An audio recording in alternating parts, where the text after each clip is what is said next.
Hello బా. అయ్య బాబా ఏంట్రా బావా బావా నా తొక్కలో బావా ఏంటి? అర్జెంటుగా సచివాలయం రా, ఇక నాకు ఆఫీసర్కి పెద్ద గొడవ అయిపోయింది. ఈ రోజు ఆఫీసర్ గోదరబాలో తేలిపోవాలంతే. మళ్ళీ ఎవరితో గొడవ వేసి వచ్చేవారు? అసలు ఊళ్ళో అందరికి వెళ్ళకుండా ఉండడం ఏంటి? ఎందుకు వేసుకున్నారు గొడవలు నువ్వా? అదే మన గేదికి కాలు బెనికింది కదా, సచివాలయంకి వచ్చి వికలాంగుల పింఛన్ రాయమన్నాను. ఆడు వెంటనే మరిసెట్టు ఓడెదిగినట్టు ఎదిగో ఎవడన్నా గేదికి పెన్షన్ రాస్తాడని అడిగాడు. వెంటనే మా బావనే తిడతామని గోప గుయ్యమనిలో కొట్టేయను, అంతే గొడవ అయిపోయింది. ఆడు తిట్టింది నిన్నైతే నా పేరు చెప్పి ఎందుకు కొట్టారు నువ్వన్నా? అంటే ఆడు ఊర్లో నీచి నికృష్టుడికి కూడా ఇలాంటి ఆలోచన రాదు, నీకు ఎలా వచ్చిందన్నాడు. నేను వెంటనే నా చేయి చూపించి, అయ్యో సారో నేను ఏలు ముద్రగాన్ని చేతి రేఖలు కూడా అరిగిపోయినాయి చూడండి, ఇదంతా నాకు మా బావ చెప్పాడు అన్నాను. ఇప్పుడు నీ మీద కేసు పెడతాను అంటున్నాడు. అయ్య బాబోయ్, అసలు గేది మనుషులకి ఇస్తారు పింఛన్, నువ్వు గేదికి పింఛన్ ఇమ్మని అడుగుతావేంటి? అక్కడికి వెళ్ళి ఆ నిన్ను అంటే నన్ను ఇరికిచ్చింది, నన్ను ఒరే నా మీద కేసు పెడతావేంటి? అసలు గేదెకి పింఛన్ ఏంటి అసలు?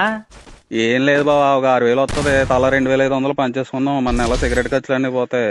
ఎలాగో నీకు నాకు సుజాత అంటే ఇష్టం కాబట్టి 1,000 ఆంటీకి ఇచ్చేద్దాం, నెల నెలకి ఎచ్చాలి కొనుక్కుంటది.